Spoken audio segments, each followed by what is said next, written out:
Se você tá grávida, principalmente no início da gestação, eu imagino que você queira ficar assistindo a todos os vídeos do Instagram sobre bebês, sobre gravidez no geral, né? Eu também queria fazer isso, eu também quis fazer isso no início da minha gravidez. Oiê, eu sou a Amanda.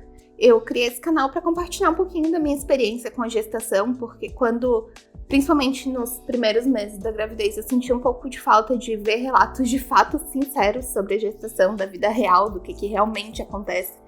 E não uns relatos meio romantizados, que é o que a gente vê por aí. Falando sobre assistir aos vídeos, né, lá no Instagram, ficar rolando Reels por horas, é realmente algo bem viciante, porque tu sente que tu tá adquirindo todas as informações que tu precisa pra criar o teu bebê, pra ter uma boa gestação e etc. Eu super me sentia assim, tá? Eu achava que eu tava super preparada só por assistir a, 3 horas de vídeo por dia. Até que eu percebi que tava um pouco demais. Eu passava facilmente 3, 4, 5 horas por dia rolando ali meu Reels e vendo vídeos sobre gestação. E no começo até pode parecer uma coisa boa, mas realmente passa do ponto, sabe? A sensação que eu tinha era que isso tava me sugando já. E chega um ponto que tu vê tanto vídeo e começa a ter tanta informação desencontrada que se tu é mãe de primeira viagem, tipo eu, tu começa a ficar tipo, caramba, o que eu faço, sabe? Tem, por exemplo, o vídeo falando que no coto umbilical tu tem que passar o álcool 70%. Aí outro vídeo, 1 segundo depois, fala que tu não pode passar de jeito nenhum o álcool. E aí, tipo, o que eu faço? Eu passo ou eu não passo? Em quem que eu confio? No meio disso tudo, eu ficava muito confusa mesmo.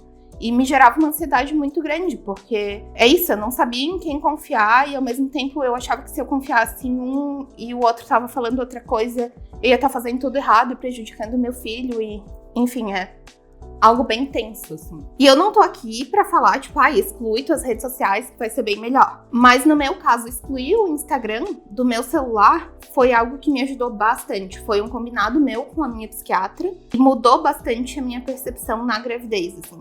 Não que eu deixei de usar o Instagram, eu uso ainda no meu computador, mas no meu celular eu tirei porque realmente, como eu disse, tava demais. Isso foi um ponto bem importante, porque eu senti que eu comecei a viver um pouco mais a minha gestação. Que antes eu tava vivendo, parece que a gestação de quem tava lá no Instagram, sabe? De outras mulheres que estavam publicando vídeos. Não tava prestando atenção no que tava acontecendo com o meu corpo, com o meu filho, na minha situação, sabe?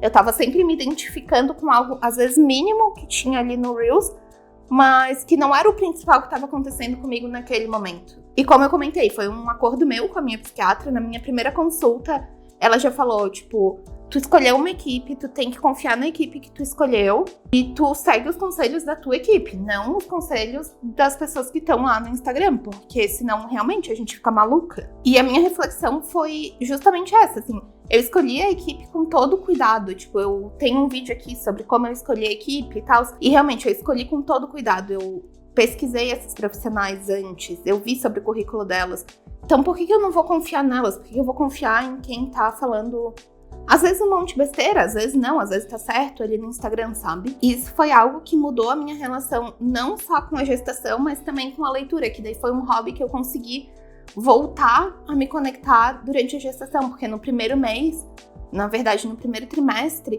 eu sentia que eu não conseguia mais ler, eu não tinha foco, eu não conseguia abrir um livro e tal, e eu acho que era porque eu tava tão focada ali no Instagram que eu não tinha foco pra fazer outras coisas. Então, a minha conexão com a leitura foi algo que melhorou bastante e que me ajudou, porque antes eu só tava focada em conteúdos de gestação, de bebês e etc.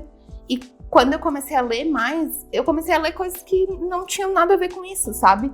Porque às vezes a gente tá grávida e parece que a gente vive só a gestação. A gente esquece que a gente é uma pessoa além de ser mãe agora. A gente meio que começa a viver pela gestação e começa a viver por aquele bebê, mas a gente esquece de viver pela gente também.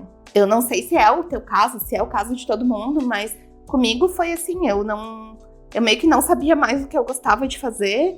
Eu não sabia mais o que eu queria fazer, porque eu só queria viver pensando, tipo, tá, o que vai acontecer agora na gestação? O que vai acontecer agora com o Benjamin? Como que vai ser a próxima semana? E eu passei a ignorar várias coisas que me faziam feliz antes, sabe? Isso acaba sendo bem pesado também, porque, obviamente, não agora, mas no futuro isso também seria um peso pro meu filho, eu viver por ele, não ter a minha vida. E, claro, ele é super importante, talvez a pessoa mais importante da minha vida, mas eu também preciso ter os meus hobbies, as minhas satisfações para que ele consiga também ter as dele e não ficar só atrelado a mim. E acho que é isso, a gente precisa encontrar um equilíbrio já na gestação, porque depois acho que esse problema pode ser muito maior. Mas é só a minha percepção. Me conta aqui qual que é a tua.